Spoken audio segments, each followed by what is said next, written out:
guys probably have like a 1, 2, 3 pass that basically you count. Every time the ball is passed, whatever that pass is, that's the number of points that are going to be scored with that rally. Okay, so as we're going to go ahead and serve. And if it's a 3 pass, it's a really good pass, center over there is in a good spot, that rally is going to be worth 3 points. Okay? If it is a 2 pass where we have the center coming off the net, that's going to be 2 points. If it's 1 pass, then it becomes a 1 point game right now, basically throughout that. We play this game to 25, okay? So go ahead and let's serve on this side. Anybody? Okay, so as we watch this, we're going to see what happens on the very first contact, and that's going to dictate what the score is going to be for this game, or this mini point. Go ahead. Okay, so we got a 2 pass, we'll say. Good, so they would be up 2-0, 2-0. Okay, you guys serving that side, serve receive over here.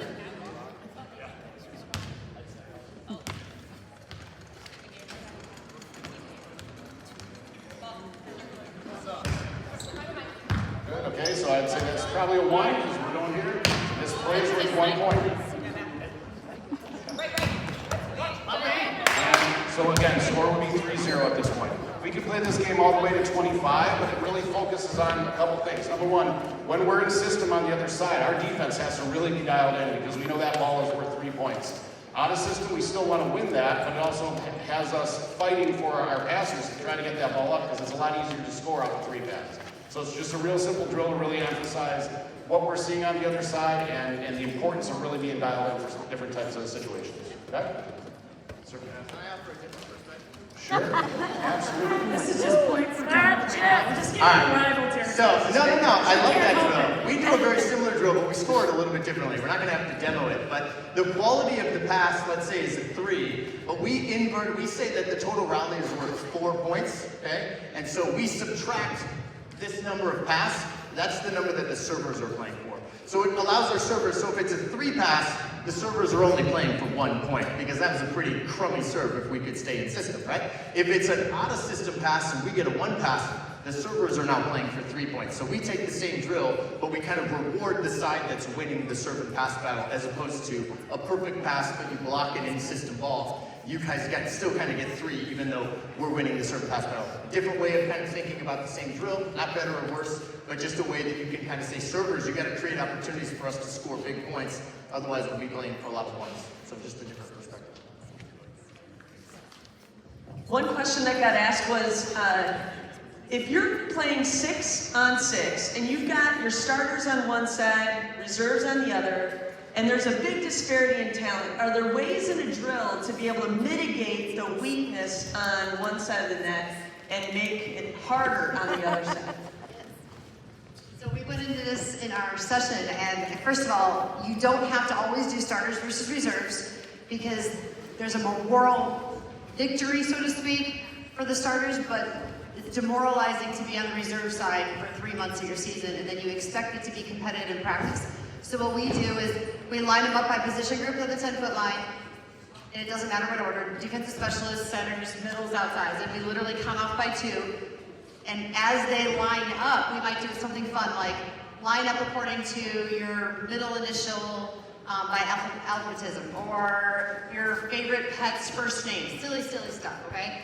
But they count off 1, 2, 1, 2. It's somewhat even. You don't decide who it is, and they play against each other. Now their best attackers are defending.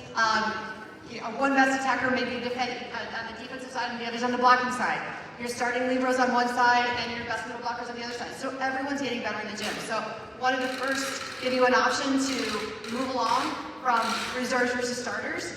And the other thing is that you don't have to be next to people that you play next to. If you're in the gym for so many hours, don't let your dad talk you into it. It just doesn't need to happen, okay? If you do get stuck with someone imbalanced on your teams with 6v6, you can add bonus points. So we play a lot of drills where one side has to earn 2 for every 1. Okay, and that gives the parity there. Or one side's playing air score, the other side is playing traditional volleyball, which is old school volleyball. You must serve to be successful. So you can definitely score it different, but I would encourage you to open your minds and use some other methodology as far as putting teams together. Okay. I invented a drill I think is good for this because I had some athletes that I felt were getting like really hurt on the second side. Like, coach doesn't think I'm any good. Why do we have to? All this stuff, right? So we created this drill called bunker. This is how bunker goes. It's very small, but I drew it out on the table. We do this on our whiteboard. So what you have is you have 2 columns of numbers that start at 23 and they go all the way down to 17. There's 2 columns, 1 for each side. So the game starts with the first game starting with the highest number that's on your side. So 23-23.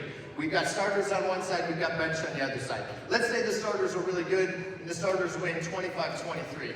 On the whiteboard, we erase the 23 from the starter side. The next game starts, and now the starters are down 22-23. So every time you win a game, you erase the biggest number on your board. And so if my second team isn't good enough to compete with my starting squad, the 23-23 game might be advantage starting side. But as they win, right? Maybe they don't win. Maybe the second side wins. It's only a game to 2. They erase that number. We keep kind of digging down into the bunker until we win a game from 17. Okay? It could be 19 depending on time, right? But that'll take about a full match. So you kind of get that. So if my team's the starting side, okay, and your team's the JV team, no big deal, okay? And 23-23, we win 23-23. We now have to be down 22-23, and we allow the team that lost the previous game to decide do they want to serve or receive. Let's say they win because they're up 23-22. Now we play a game at 22-22. If the starting side is so different and we win again, we now have to win a game at 21-23. And eventually you get to a point where either your starters are so much better that they're having to come back from losing, which I think is a valuable thing in a drill like that. But they're now embracing being behind on the scoreboard as opposed to putting it out there from the get-go and saying, because that team's bad, we're going to let that team start with 5 points. And they're hurting everybody's feelings. So we designed a drill that you actually want to be behind on the scoreboard because that means you're getting ahead kind of in the drill. It really comes down, I think we played this game probably 15 times since we invented it.